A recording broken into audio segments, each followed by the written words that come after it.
Fantasy comes in many forms, and none as nostalgic and recognisable as Runescape. The free-to-play titan pulls in thousands upon thousands of players each day, and is still one of the most live-streamed games on Twitch TV.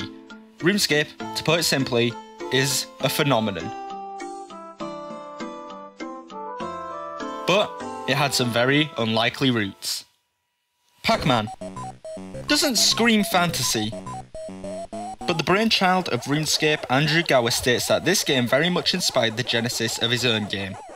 Many believe that the premise derived from the fact that the player must run and escape from ghosts, forming the title Runescape, or that they must collect as much loot as they could while avoiding obstacles. But the specific reason for Pac-Man's influence is unknown. 1977 Zork. Text-based adventure that required players to progress along a quest using only text actions such as open door or run away. Although limited, the virtual adventure behind the text was very real and spawned 2 sequels. Zork remains one of the pioneers of modern fantasy games today, even though it was very limited by its text-based commands. The Shadow of Cerberus was one of the first graphical MUDs or multi-user domain games, an early multiplayer game that required players to frequent a fantasy world or dungeon, slaying monsters and collecting loot primarily through click-based or text-based commands.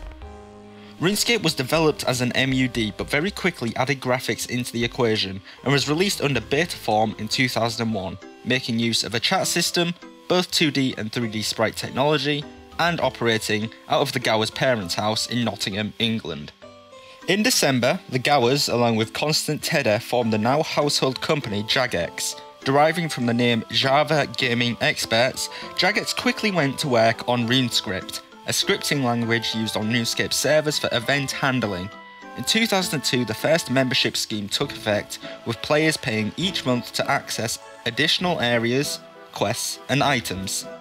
As the game grew more in popularity, Jagex crafted an entirely new engine with entirely 3-dimensional graphics and dubbed it RuneScape 2, although they quickly renamed it to RuneScape and made the original version RuneScape Classic. It introduced staples seen in the modern iteration of the game such as bank-to-bank trading, multiplayer combat, and a rare weaponry with special abilities. It also introduced the player to the premise of rune crafting, which made runes easier to obtain.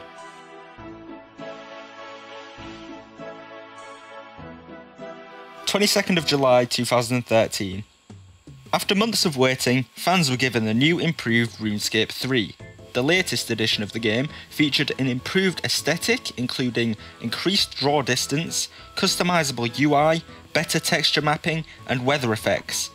Controller support and improved audio was also included, and the game divided the fanbase entirely, with some loving the new game and some finding it difficult to adapt, which is why Jagex gave the fans what they wanted: reincarnated nostalgia.